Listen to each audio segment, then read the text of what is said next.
بسم اللہ الرحمن الرحیم۔ ایک مسلمان کو روزانہ کتنا درود شریف پڑھنا چاہیے اور کس دن کثرت کے ساتھ سب سے زیادہ درود شریف پڑھنا چاہیے؟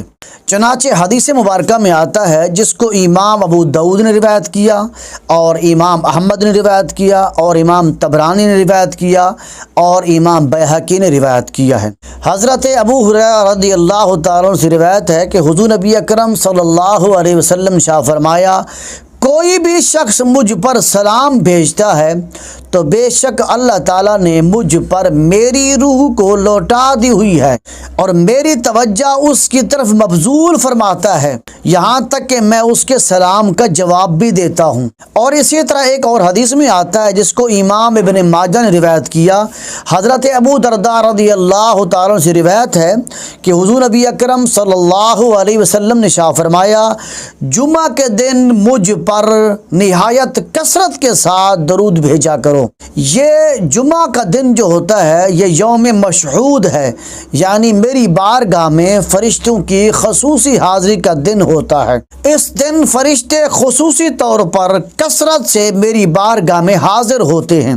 جب کوئی شخص مجھ پر درود بھیجتا ہے تو اس کے فارغ ہونے تک اس کا درود میرے سامنے پیش کر دیا جاتا ہے۔ تو حضرت ابو درداء رضی اللہ تعالیٰ بیان کرتے ہیں کہ میں نے عرض کیا، یا رسول اللہ صلی اللہ علیہ وسلم، آپ کے وصال کے بعد کیا ہوگا؟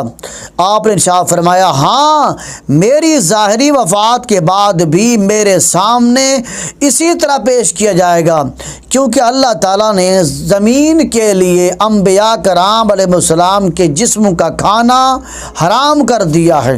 پس اللہ تعالیٰ کا نبی زندہ ہوتا ہے اور اسے رزق بھی عطا کیا جاتا ہے۔ اس حدیث سے معلوم ہوا کہ ہر ایک امتی کو چاہیے کہ وہ جمعۃ المبارک کے دن کثرت کے ساتھ اپنے نبی کی ذات پر درود و سلام پڑھے۔ اسی طرح امام ترمذی روایت کرتے ہیں، حضرت ابی بن کعب رضی اللہ تعالیٰ بیان کہتے ہیں کہ میں نے عرض کی، یا رسول اللہ صلی اللہ علیہ وسلم، میں باکثرت دعا مانگتا ہوں، زیادہ دعائیں مانگتا ہوں، تو اس میں سے حضور نبی علیہ السلام کی ذات پر درود کے لیے کتنا وقت مقرر کروں؟ تو حضور نبی علیہ السلام نے شاہ فرمایا، جو تم چاہو۔ عرض کی چوتھائی حصہ؟ فرمایا، جو تم چاہو، اور اگر زیادہ کرو تمہارے لیے بہتر ہے۔ میں نے عرض کیا، نصف حصہ، یعنی آدھا ہم وقت دعا کے لیے مقرر کر دیتے ہیں اور آدھا وقت ہم اللہ کے نبی پر درود کے لیے مقرر کر دیتے ہیں۔ تو حضور نبی اکرم صلی اللہ علیہ وسلم شاہ فرمایا، جو تم چاہو اور اگر زیادہ کرو تو تمہارے لیے بھلائی ہے۔ میں نے عرض کی، 2/3۔ فرمایا، جو تم چاہو اور اگر زیادہ کرو تو تمہارے لیے بہتر ہے۔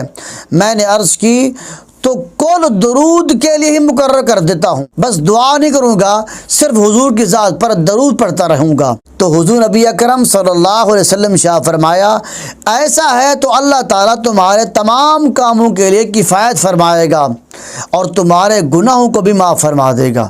اس حدیث سے معلوم ہوا کہ جو شخص ہر لمحے ہر وقت کثرت کے ساتھ اپنے نبی کی ذات پر درود و سلام پڑھتا رہتا ہے تو اللہ تعالیٰ اس کی تمام جائز جو دلی خواہشات ہوتی ہیں اللہ تعالیٰ وہ تمام پوری فرما دیتا ہے۔ اسی طرح امام ترمذی روایت کرتے ہیں کہ حضرت امیر المومنین حضرت عمر فاروق رضی اللہ تعالیٰ بیان کرتے ہیں کہ دعا آسمان اور زمین کے درمیان معلق رہتی ہے، لٹکی رہتی ہے، جب تک اپنے نبی کی ذات پر درود نہیں پڑھو گے اس وقت تک تمہاری دعا اللہ کی بارگاہ میں جائے گی بھی نہیں۔ اسی طرح ایک اور حدیث میں آتا ہے، جس کو امام مسلم نے روایت کیا، حضرت ابو ہریرہ رضی اللہ تعالیٰ بیان کرتے ہیں کہ حضور نبی اکرم صلی اللہ علیہ وسلم شاہ فرمایا، جو مجھ پر ایک بار درود بھیجے گا اللہ تعالیٰ اس پر 10 بار رحمت نازل فرمائے گا۔ اسی طرح امام احمد نے حضرت عبداللہ بن عمر رضی اللہ تعالیٰ عنہ سے روایت کرتے ہیں کہ جو نبی صلی اللہ علیہ وسلم کی ذات پر ایک بار درود پڑھے گا تو اللہ جل مجدہ اور اس کے فرشتے اس پر 70 بار رحمت نازل فرمائیں گے۔ ان تمام روایات کی روشنی میں خلاصہ کلام یہ ہے کہ ہر ایک امتی پر یہ لازم ہے کہ وہ اپنے نبی کی ذات پر ہر نماز کے بعد کم از کم 10 بار، زیادہ سے زیادہ 100 مرتبہ روزانہ ہر نماز کے بعد درود پڑھے، اور جمعۃ المبارک کے دن اپنے نبی کی ذات پر کثرت کے ساتھ درود و سلام بھیجا کرے۔